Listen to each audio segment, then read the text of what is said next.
buhay ay dakilang manunubos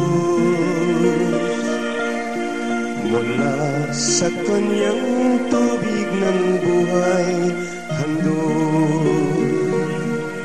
Batong buhay ay si Kristong manunubos, walang bayad, tubig ng buhay ay handog. Sa aming mga magulang at mga kapatid, minsan pa po kaming mga Kristiyanong naliwanagan sa salita ng Diyos ay nag-aanyaya upang samahan sa ating pag-aaral sa banal na aklat. Tayo po'y manalangin. Ama, minsan pa po kami lumalapit sa inyong harapan. Sana, Panginoon Diyos, kung paano po nang nakita mo ang bawat isa sa amin, kami nagpakababa, ikaw po'y nagpakilala sa amin. Ganyan mo po sanang makikitang kababaan para kami ay inyong turuan. Ito po ang aming panalangin. Sa pangalan ng aming Panginoong Jesucristo, Amen. Narito po ang ating kapatid. Kami nga po ang mga Kristiyanong naliwanagan sa mga salita ng Diyos na nakakita ng dalisay na Kristyanismo o sa Ingles ay pure Christianity. Sa kabila po ng hindi maikailang malinaw na paliwanag ng Diyos sa kanyang mga salita, alam po namin na may mga taong ayaw pa ring tanggapin ang mga ibinabahagi naming katotohanan. Kaya madalas nilang sabihin sa amin, paano nyo maikakalat ang sinasabi ninyong katotohanan? Sino kayo para magsalita? Wala naman kayong otoridad dahil wala kayong diploma para sabihin kayo ay nag-aral sa mga seminaryo o kaya sa Bible schools. Nag-aral lang yata kayo sa ilalim ng puno ng saging. Alam po ninyo, kami rin ay nagtataka kung bakit nagagawa namin ito. Samantalang wala kaming alam sabihin. Wala rin kaming lakas ng loob para magsalita. Pero sa hindi namin nalalaman, ay pinapatotohanan lamang ang sinabi ng Panginoong Jesucristo sa kanyang mga apostol at mga disipulo. 1:15, maliban sa akin ay wala kayong magagawa. Kailan po kami nakakapagsalita? Kailan po kami nagkakaroon ng lakas ng loob? Sa oras na ipadama ng Panginoon ang mga biyayang kaloob niya, na ang dulot ay kakaibang kasiyahan at kagalakang walang katumbas, maging sa ibinibigay ng sanlibutan, ay hindi na po namin kayang hadlangan ang aming mga sarili para hindi ipagsigawan ang mga katotohanan sa mga salita ng Diyos na kaloob ng langit na siyang naririnig ninyo dito sa radyo. Ang mga apostol at mga disipulo, sa kanilang pagpapakababa ay nakilala ang Panginoong Jesucristo sa pamamagitan ng himalang galing sa Diyos. Kaya nahayag sa kanila ang dalawang papel ng Panginoon. At bilang demonstrasyon, ito ay nakita kay Simon Pedro, Mateo 16:17, nang sabihin niya kay Jesus, ikaw ang Kristo, ang unang papel ng Panginoon, ang papel ng Ama bilang tagapagligtas. At nang sabihin niyang ikaw ang anak ng Diyos na buhay na tumutukoy sa ikalawang papel, ang papel ng anak bilang modelo para ipakita ang daan. At sa kanyang papel na Ama ay nangako sa 1:14-18, hindi ko kayo iiwanan ng walang tagapayo, babalikan ko kayo. At Mateo 28:20, hindi ko kayo iiwan hanggang sa katapusan ng mundo. At nakita nilang natupad ang mga pangakong yan sa araw ng Pentecost, nang dumating sa kanila ang Panginoong Jesucristo sa pormang banal na Espiritu. Palagi po naming inaangkin ang pagkakilala namin sa Panginoon ay milagrong galing sa langit, katulad ng mga alagad. Kaya nakita rin po namin ang kanyang pangako na tinupad nang siya ay nanahan sa amin bilang banal na Espiritu na tagapagturo. Sa pamamagitan nito ay hindi na namin siya hinihintay, sapagkat dumating na siya at sumasa amin na. Ang aming hinihintay na lamang ay ang kanyang ikalawang pagpapakita. Kung ang Panginoon ay bumaba sa amin, ito po ang katotohanan sa mga salita ng Diyos na sumasa amin.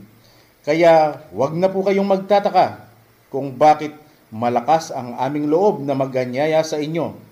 Dahil lubusan po ang aming pagdidepende sa Panginoon. Lucas 21:15.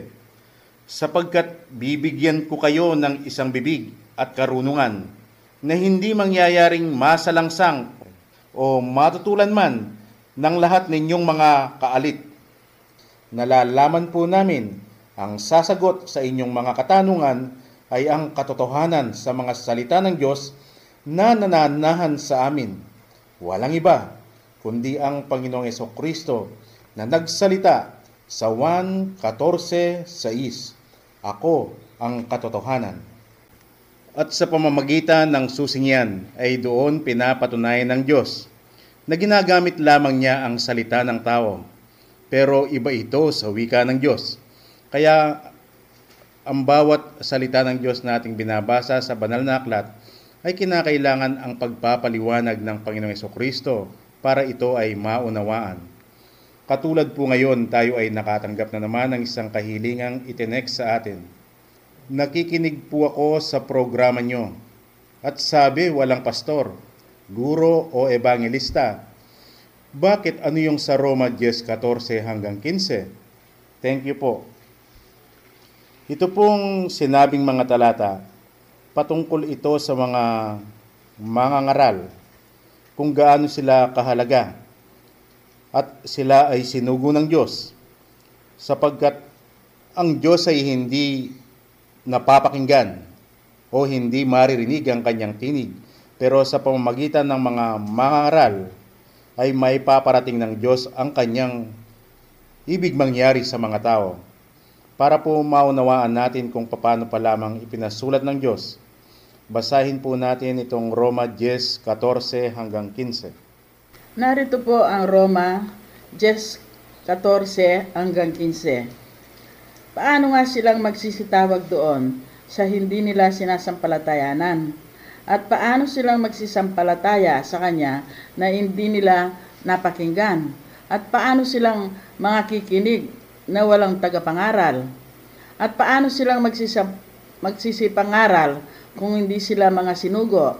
Gaya nga ng nasusulat, anong pagkaganda ng mga paa niyong mga nagdadala ng masasayang balita ng mga bagay na mabuti. Sapagkat tinuruan tayo ng Diyos na tayo ay dapat maghintay sa Panginoon.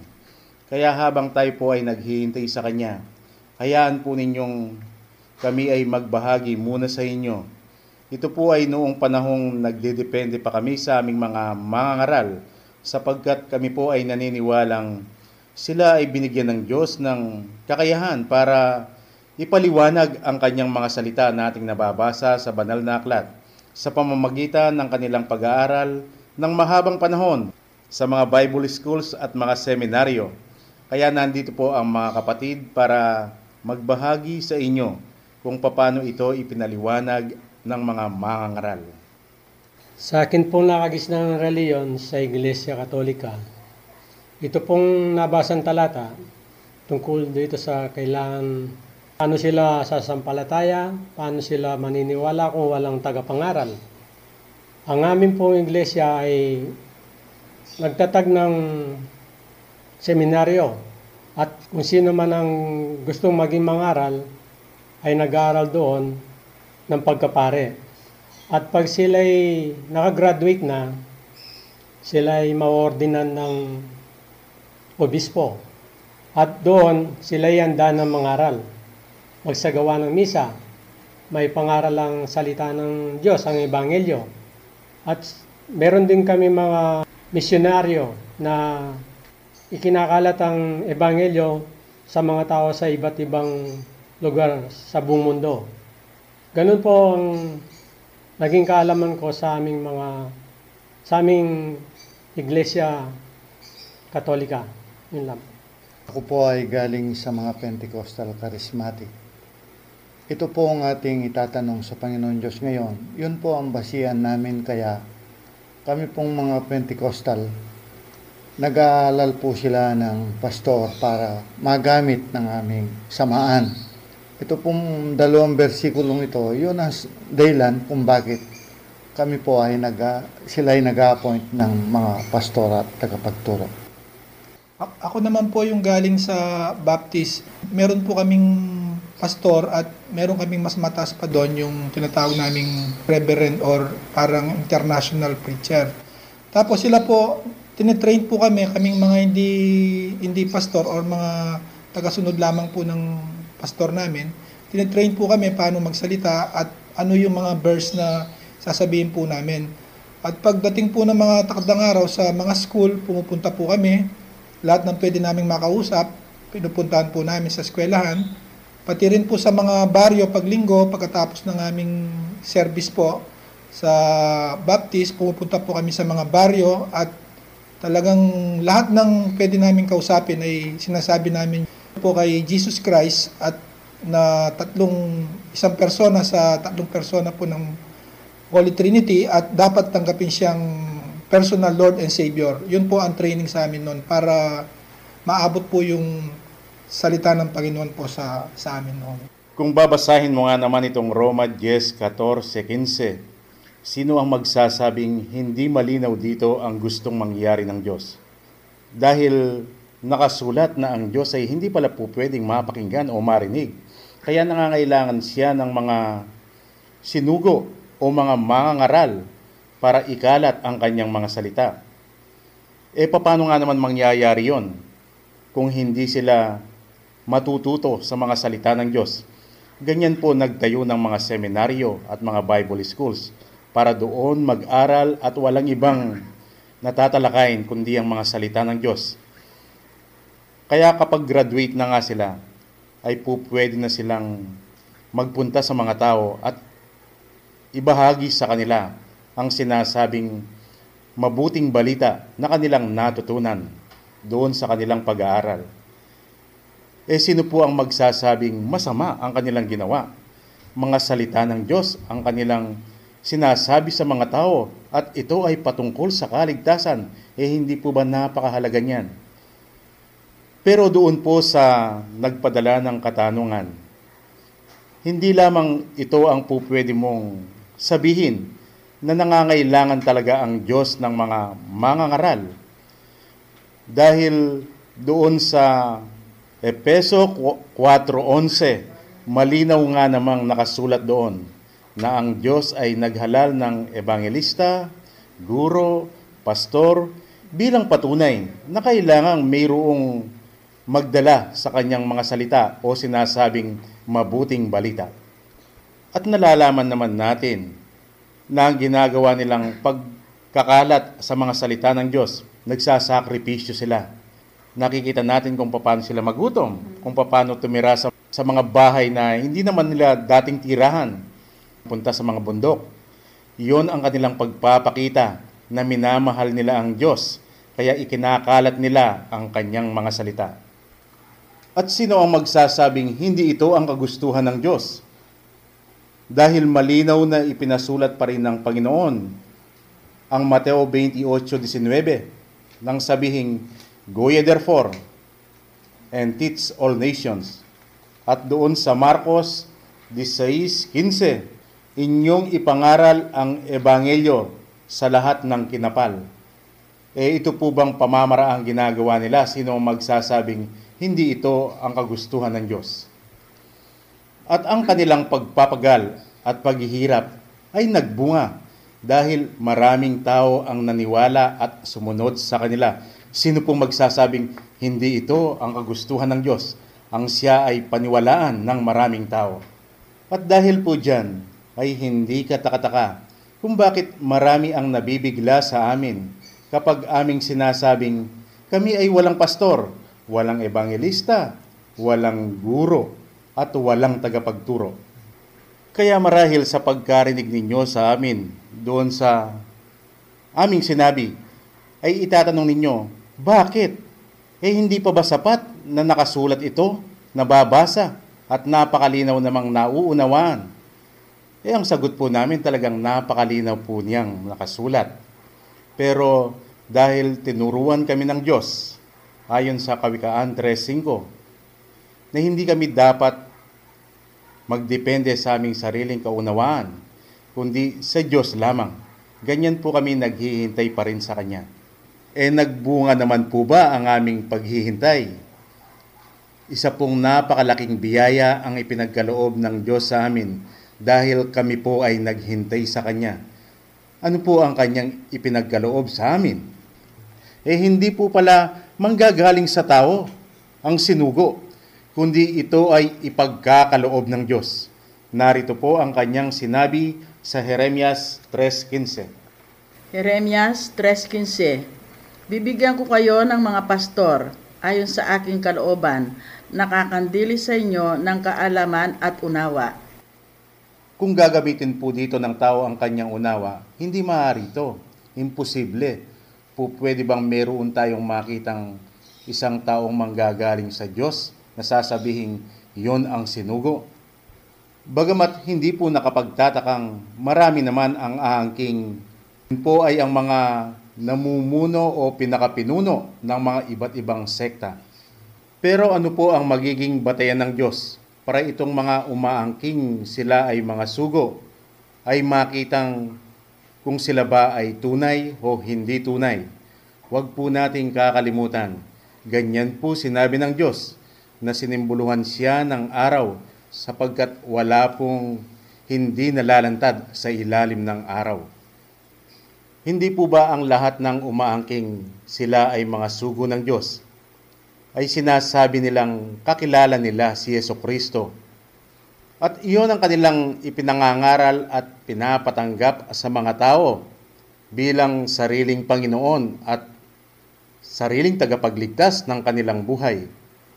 Pero mayroon pong ibinigay na pagsubok ang Panginoon sa kanila kung tunay nga yung kanilang sinasabi. Basahin po natin itong Juan 8:19. Juan 8:19. Sa kanya nga'y kanilang sinabi, "Saan naroroon ang iyong ama?" Sumagot si Jesus, "Hindi ninyo nakikilala ako, ni ang aking ama. Kung ako inyong makikilala, ay makikilala ninyo ang aking ama." Bakit po kapag mayroong nagtatanong kung sino ang ama, lumalabas sa kanilang bibig na hindi po pwedeng makilala ang ama dahil ang amang Diyos ay misteryoso? Para patunayan yung kanilang sinasabi ay dudugtungan ng dahil sa makitid na isip ng tao ay hindi po pwedeng unawain ang mahiwagang pagkakilanlan ng amang Diyos. Dahil kung makikilala mo siya ay para ka na ring Diyos. At mayroon naman pong iba na ang sinasabi, kapag pinilit mong unawain ang hiwaga ng Santissima Trinidad ay mawawala ang iyong katinuan. Pero kapag hindi mo naman tinanggap, ay mawawala ang iyong kaligtasan. At mayroon naman po tayong maririnig na sasabihing, hindi kami nasasaway dyan.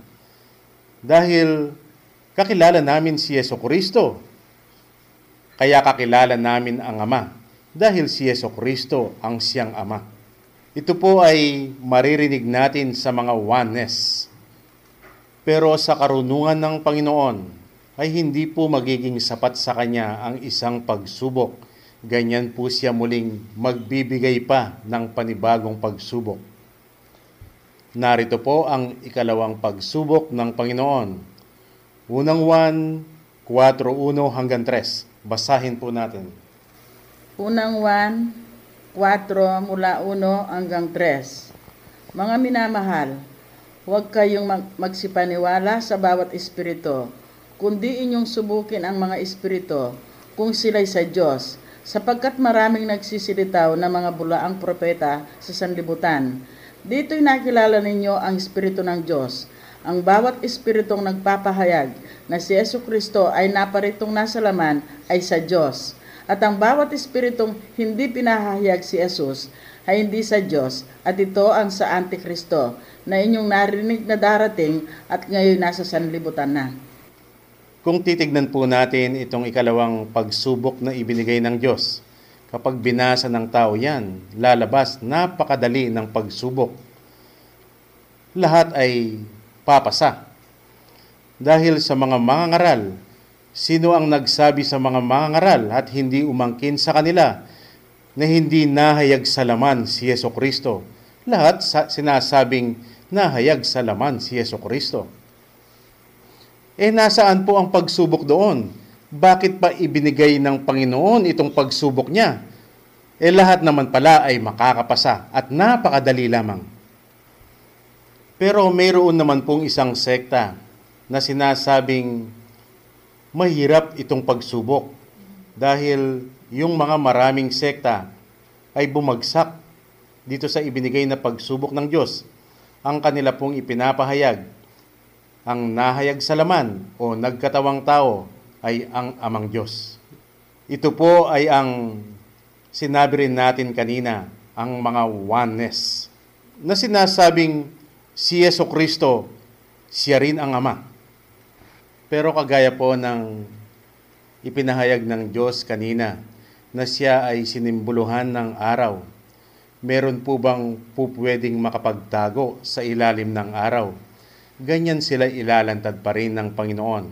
Kaya hindi po siya mauubusan ng pagsubok na ibibigay para malantad lamang sila.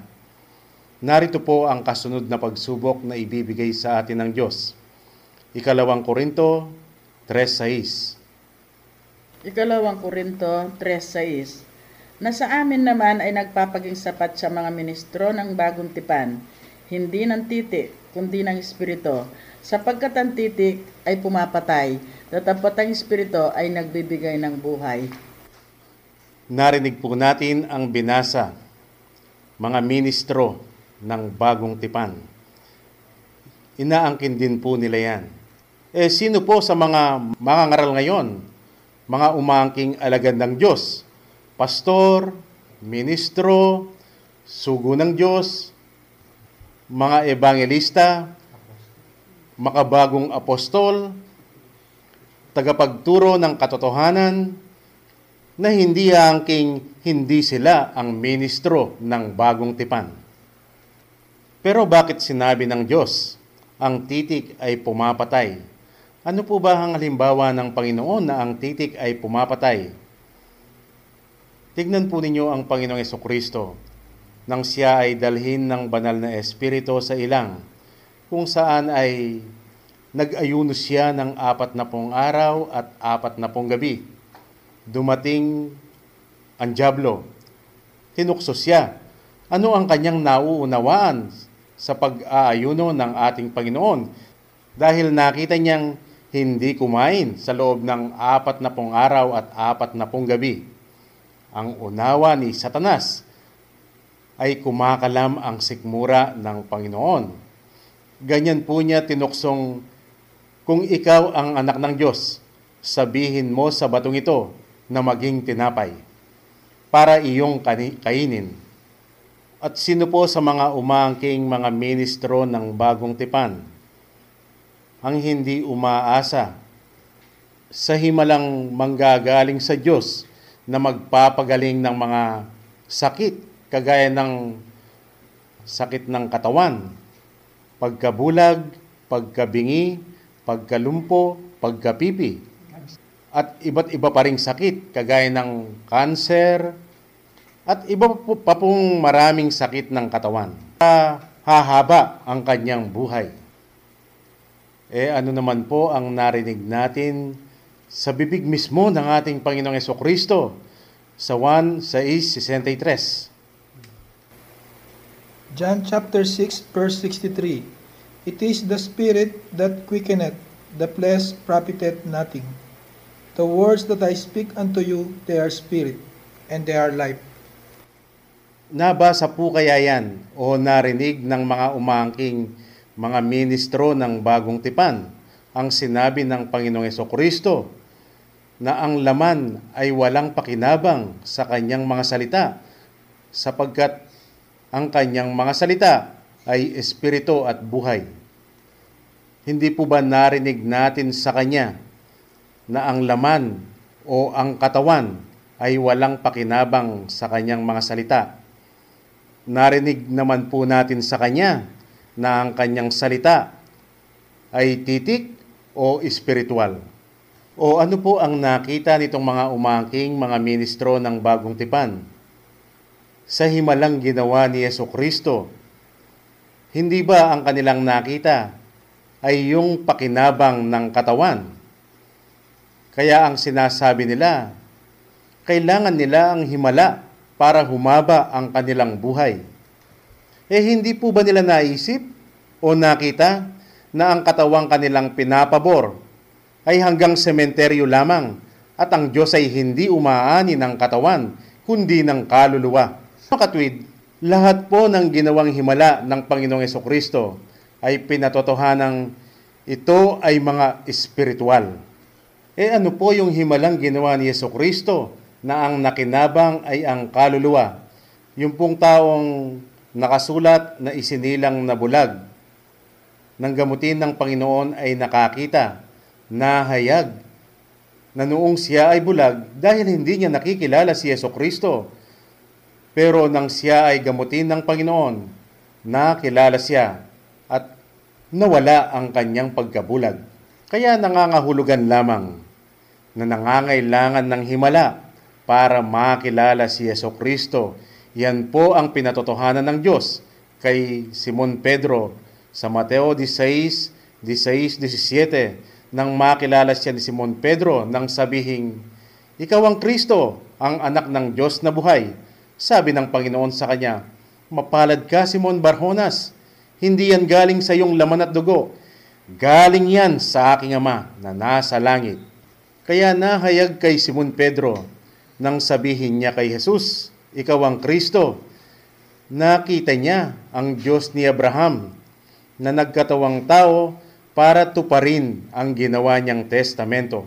Dahil nangangailangan ng kamatayan ng gumawa para ang testamento ay matupad. Kaya maliwanag na siya pala ang Diyos. Sabihin niyang, "Ikaw ang anak ng Diyos na buhay." Nakita rin ni Simon Pedro nang sabihin niya kay Jesus, "Ikaw ang anak ng Diyos na buhay."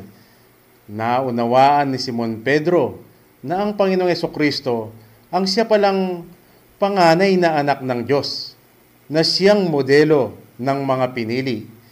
At sa papel na yan, maliwanag na si Jesus ay hindi siya Diyos at hindi siya tagapagligtas.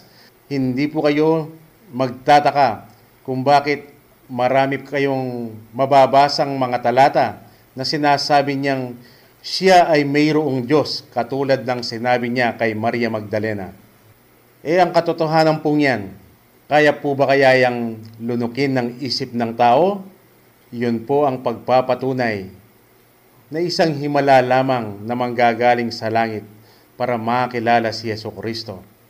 Kaya nangangahulugan lamang po yung mga sakit na inyong nababasa, kagaya ng pagkabingi, ngayon ay po pwede ng marinig, ay po pwede ng maunawaan ang tinig ng Panginoong Jesucristo bilang tupa, dahil nang kami po ay isinilang na muli, kami ay naging tunay na born again. Mula sa kambing, kami ay naging tupa. Yung sakit na pipi, kayo po ang nakakarinig ngayon. Pwede po ba ninyong ikaila na itong sinasabi namin ay hindi nanggaling sa Diyos? Ito po ang patunay na nawala ang pagkapipi, at hindi lamang po ako. Kami pong magkakapatid, kapag ang Diyos ay gumawa ng isang instansya na kailangan naming magsalita, ang bawat isa ay nakakapagsalita. At ang pagiging lumpo, ngayon po ay nakakalakad na kami sa daang ipinakita ni Jesucristo sa kanyang papel na anak. Kaya alangan po bang angkinin namin yung mga sakit na inyong nababasa sa banal na aklat, kami ay pinagaling ng Diyos sa mga sakit na yan. Ganyan po namin nakikita ng aming mga pangalan ay nakatala sa aklat ng buhay. Pero kung malalaman po ninyo ang tunay naming pangalan, ay hindi po ninyo makikita sa banal na aklat.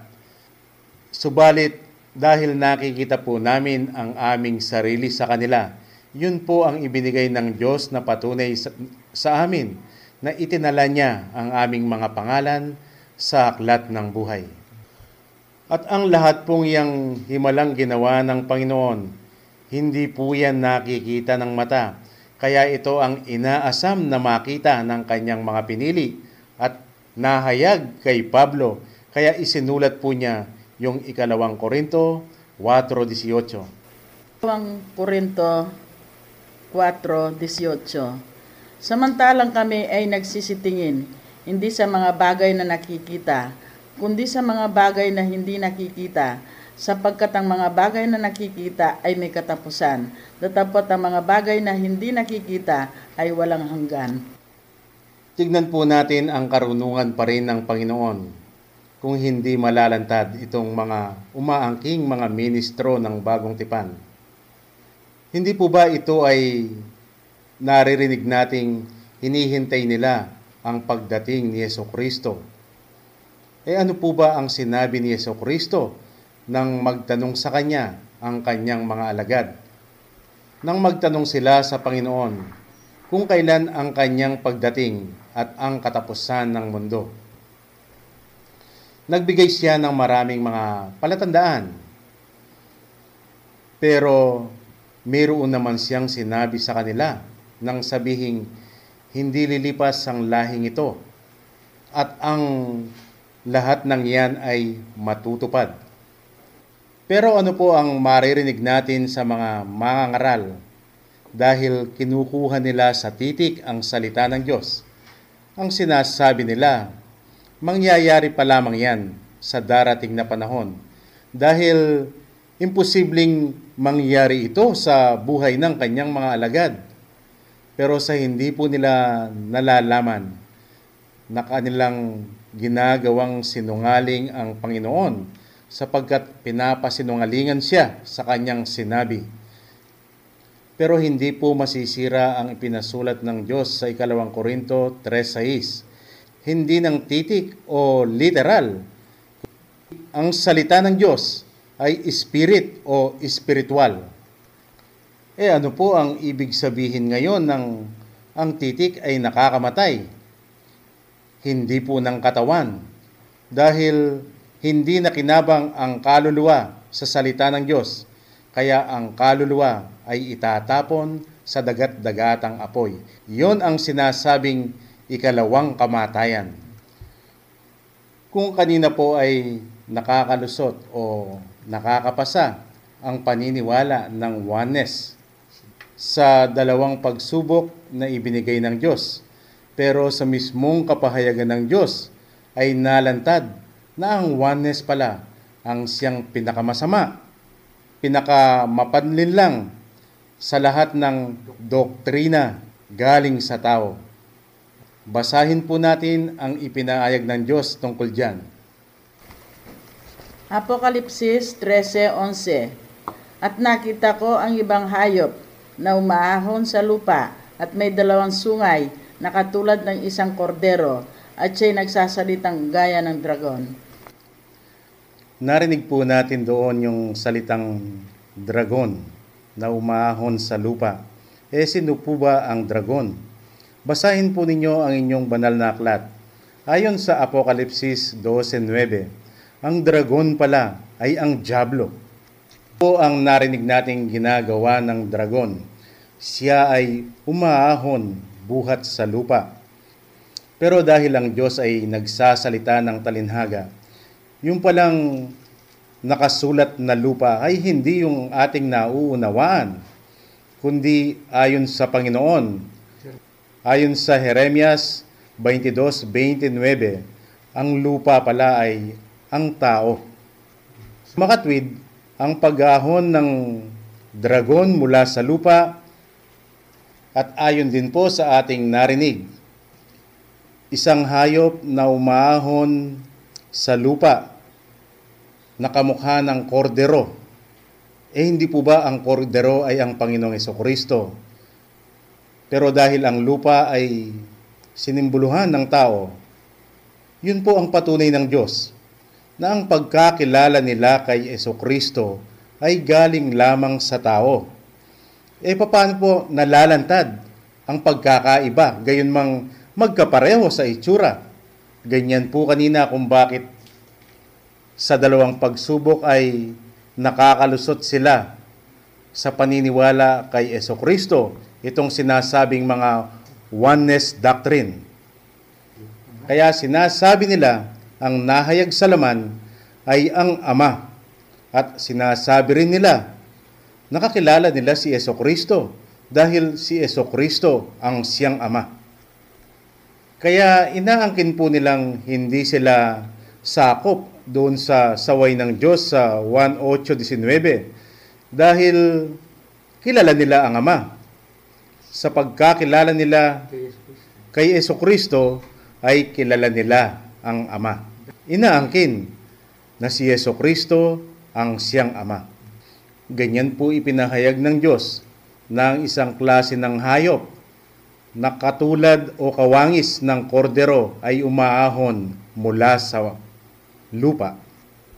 Pero hindi po maaaring hindi siya ilantad ng Panginoon.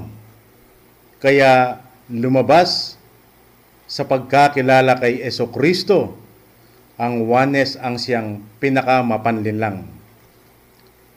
Paano ilalantad naman sa atin ng Panginoon na itong pagsasalita ng oneness doctrine ay katulad ng tinig ng dragon? Kung kanina ay ipinahayag ng Diyos ang tungkol sa nauunawaan ng dyablo nang ang Panginoon ay magutom sa pamamagitan ng pag-aayuno niya ng 40 araw at 40 gabi, kung saan ang nauunawaan ng dyablo ay kumakalam ang kanyang sikmura dahil nakita niya nagutom ang Panginoong Hesukristo sa literal na pagkain, kaya siya tinutuksong gawin niyang tinapay yung bato. Sa makatwid, ang pagkaunawa ng dyablo sa mga salita ng Diyos ay literal. Ngayon pong ipinahayag ng Diyos na itong mga umaangking mga sinugo niya sa pamamagitan ng ibinigay na mga pagsubok ng Panginoon, lahat po sila ay bumagsak. Paano ngayon itong ating tinatalakay bilang katanungan nung nakikinig sa atin tungkol sa mga sugo at mga ngaral? At idagdag na po natin dyan yung Efeso 4:11. Sino po ang mga ito? Basahin po natin itong Efeso 4:11. Efeso 4:11. At pinagkalooban niya ang mga iba na maging mga apostol, at mga iba'y propeta, at ang mga iba'y ebangelista, at ang mga iba'y pastor at mga guro.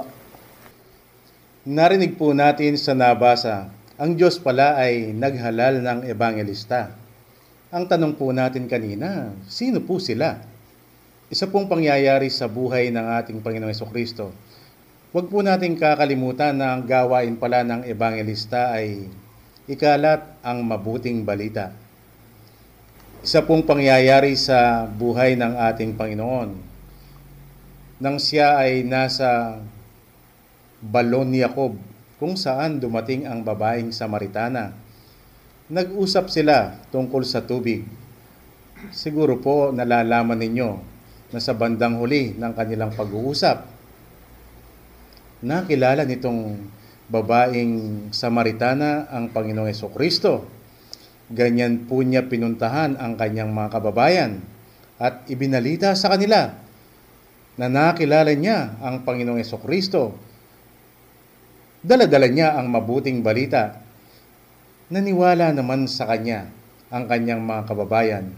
Sino po ang ebangelista doon? Yung babaeng taga Samaria. Pero pakinggan po ninyo ang sinabi ng kanyang mga kababayan pagkatapos nilang marinig ang mabuting balita. Ang sinabi nila, hindi ang ebangelista, yung babaeng taga Samaria, kundi ang Diyos mismo ang siyang ebangelista. Basahin po natin itong 1:4:42. 1:4:42. At sinabi nila sa babae, ngayon nagsisampalataya kami, hindi dahil sa iyong pananalita, sapagkat kami rin ang nakarinig at nalalaman namin ito nga ang tagapagligtas ng sanlibutan. Ano naman po kaya ang ibibigay na patunay sa atin ng Panginoon dito sa sinabi ng mga taga Samaria na hindi yung babae ang siyang ebangelista sa kabila ng sa kanya naman narinig ang magandang balita?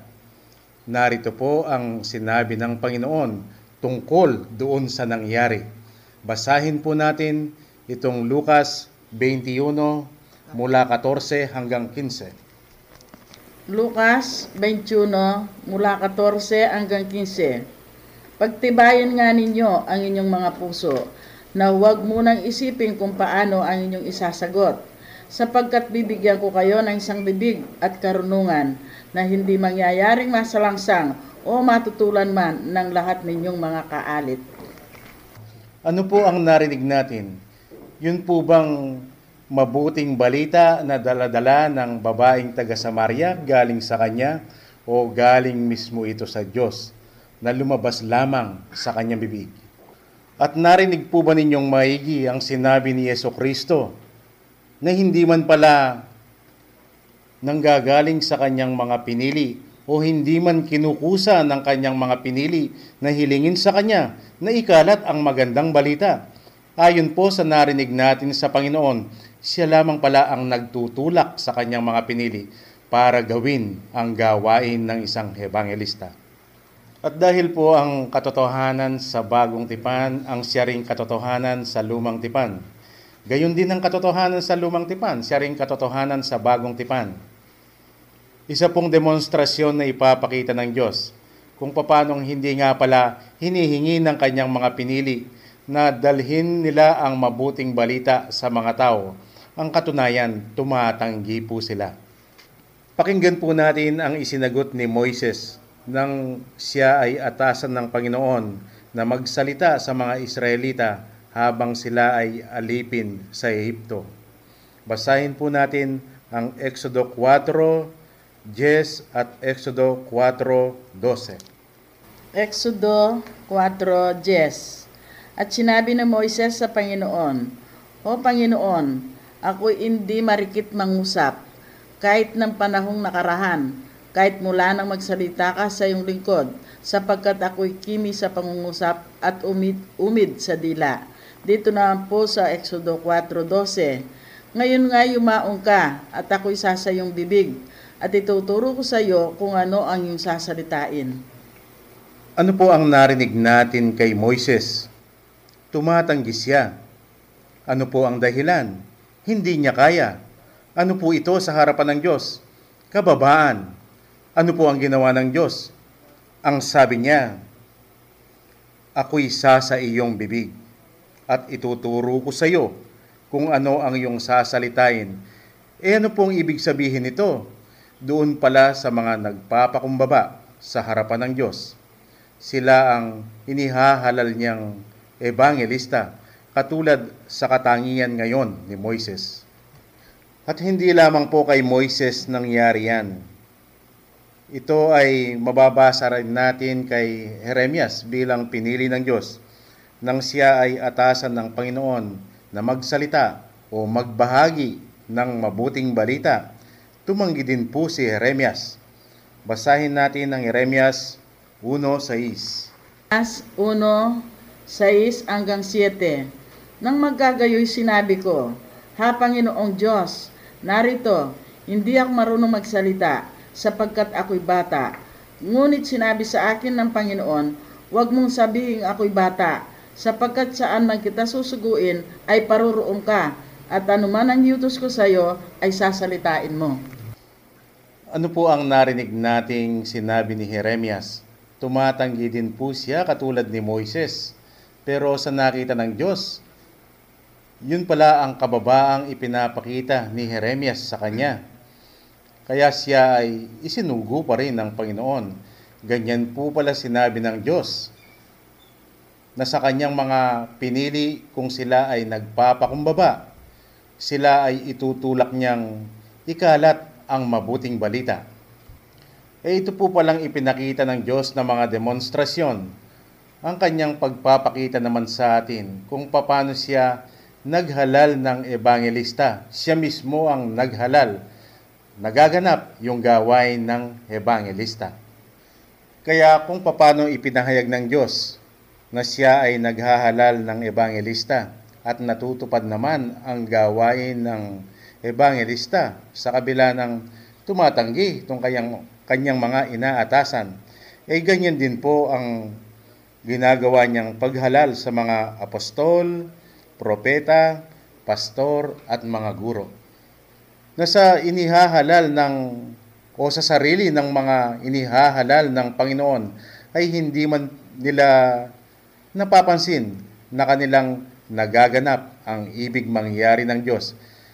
Kaya wala po silang pupwedeng ipagmalaki sa harapan ng Panginoon. Dahil ang salita ng Diyos ay hindi lumilipas, ang katotohanan sa bagong tipan ang siya ring katotohanan sa lumang tipan. At ang katotohanan sa lumang tipan ay siya rin pong katotohanan sa ating kapanahunan. At ang katotohanan sa harapan ng Diyos, hindi po yung katotohanan sa nakikita ng tao, sa titik sa salita ng Diyos, kundi ang kapahayagan ng Diyos sa kanyang mga salita o yung espiritual na salita ng Diyos. Kung ang Diyos ay nagplano na kanyang itatayo ang kanyang kaharian na binubuo ng mga kaluluwang magpapakumbaba sa kanya, kaya hindi po nagtatapos kina Moises, kay Jeremias at doon sa babaeng Samaritana. At hindi rin nagtatapos sa mga apostoles, mga alagad at sa babaeng Samaritana. Kung ang salita ng Diyos ay hindi lumilipas, paano naman po ipapakita ng Panginoon na yung kanyang ipinahayag sa atin kanina ay nangyayari sa ating kapanahunan? Yung pong dahilan kung bakit sinasabi naming kami ay walang pastor, ay ito pong narinig ninyong ipinahayag ng Diyos sa atin. Pero ang gawain ng isang pastor ay nagaganap ayon sa ninanais ng Diyos sa pamamagitan ng sirkumstansyang kanyang ginagawa. At kung sino ang nakikita niyang nagiging mababa sa amin sa kanyang harapan, siya ang ginagawa niyang pastor para yung kanyang mga mensaheng gustong iparating sa mga tao ay maririnig ng mga tao.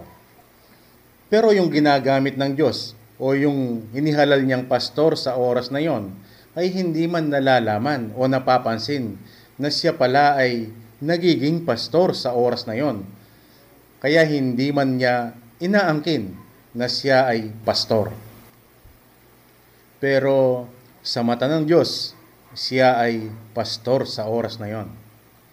Pero kami, hindi po namin nalalaman na siya ay pastor sa oras na yon. Dahil parang ordinaryo lang siyang nakikipag-usap sa amin. At gayon din ang nangyayari sa bawat isa sa aming mga umangking mga pinili ng Diyos. Sa hindi namin nalalaman na sa akala namin kami ay nakikipagkwentuhan lamang, pero lumalabas na pala yung mensaheng gustong ipaalam ng Panginoon. Kaya hindi po namin napapansin kung kailan din kami ginagawa ng Diyos na pastor sa kanyang harapan. Kaya hindi po namin inaangkin na kami ay pastor. Kung ganoon po ang pamamaraan ng Diyos, sino po ang aangkin sa amin na siya ay pastor o tagapagturo? At kung kami naman ay nagbabahagi sa mga tao sa pamamagitan ng pakikipagkwentuhan sa kanila, sa hindi po namin nalalaman, nagaganap pala ang gawain ng isang ebangelista.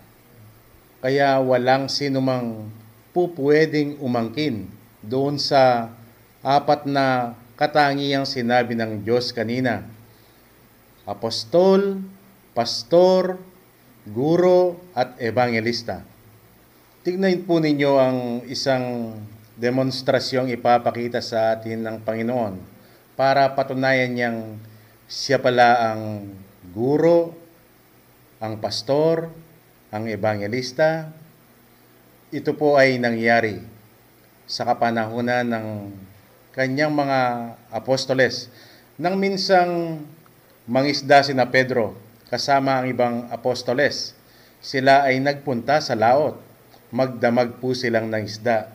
Pero nang sila ay pauwi na, nakita sila ng Panginoon at tinanong kung nakahuli sila. Sumagot sila na wala silang nahuli. Ang sabi ng Panginoon, ihagis ninyo sa bandang kanan ninyo. Doon po ay inihagis ang lambat at pagkatapos ng hilayin nila ay punong-puno ito ng isda. Ano po ang mensaheng gustong ipaalam dito ng Panginoon? Noong hindi nila kasama ang Panginoong Jesucristo, hindi sila nakahuli ng isda. Pero nang iutos niya sa kanila na kanilang hihagis sa kanilang bandang kanan, nakakuha sila ng maraming isda. Yun po ang pagpapatunay na hindi ang kanyang mga apostoles ang siyang nangingisda, kundi ang Panginoong Jesucristo ang siya palang mangingisda. Taliwas po ito sa nakikita ng tao dahil sa mata ng tao, ang nakikita nilang nangingisda ay sila mismo. Yun po ang ipinahayag ng Diyos sa amin. At sana nagliwanag po sa inyo. Ito pong kaibigan nating tagapakinig na nagbigay ng katanungan. Sana maunawaan mo rin na kung papanong tinatanggap din namin yung sinasabi mong Roma 10:14-15 at Efeso 4:11. Pero sinasabi naming wala kaming pastor na tinitingala, kundi ang Diyos lamang ang siyang aming pastor, evangelista, guro, at mangangaral. Kaya sino ang aangkin sa amin para magmalaki sa mga gawain yan? Dahil ang Diyos pala ang siyang gumagawa at hindi kami.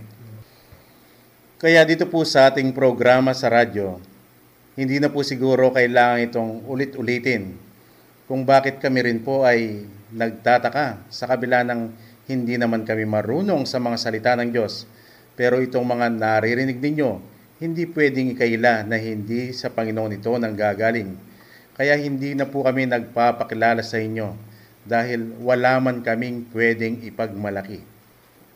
At kung paano na ikakalat ang Ebanghelyo, hindi lamang po sa Pilipinas, kundi sa buong mundo. Ito po ay sa pamamagitan ng makapangyarihang kamay ng Diyos. Dapat po ba naming ulitin na lagi naman ninyong naririnig sa ating programa na hindi naman po pwedeng ikaila? Kaya yung sinasabi ng Diyos dito sa ating tinatalakay sa Roma 10:15, anong pagkaganda ng mga paa niya o mga nagdadala ng masayang balita, hindi man po namin yan nakikita.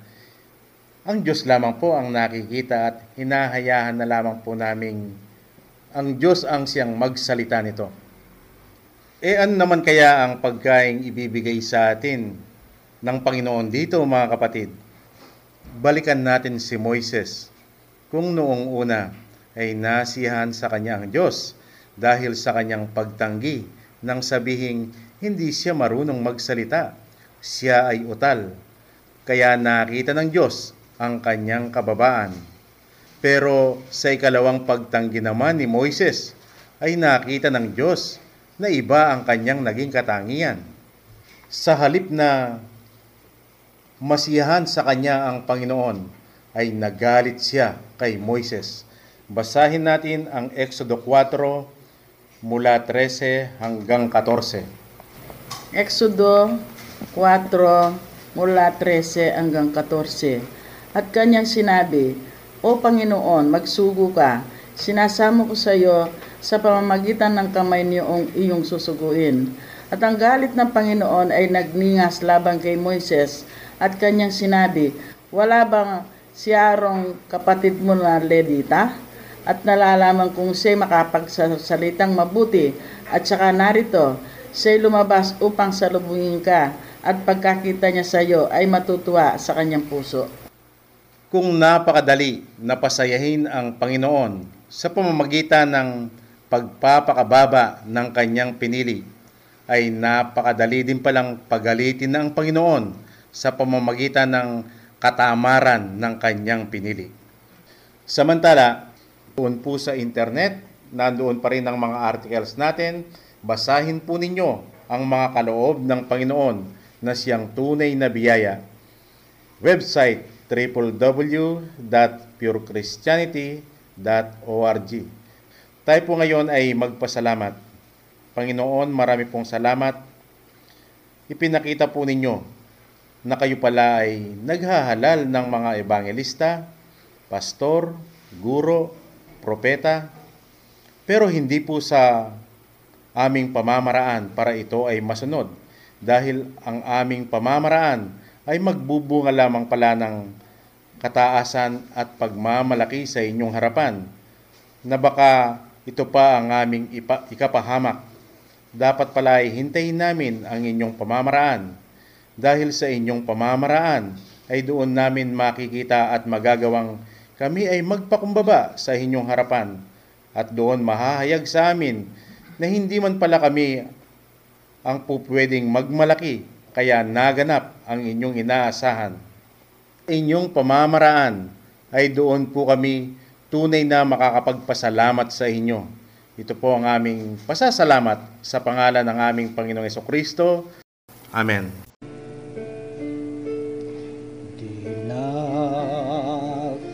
Papayag na mawawala pa sa katotohanan aking nalaman. Ngayong ako'y malaya na sa pagkakabilanggo sa maling katuruan kay payapa ng buhay. Ngayong kilala ko na ang tunay na Jesus, na siya ang Ama at banal na Espiritu. Salamat, Panginoon, at pinili mo ako at itinurong landas tungo sa iyo. Salamat, Panginoon, at pinili mo ako at itinurong landas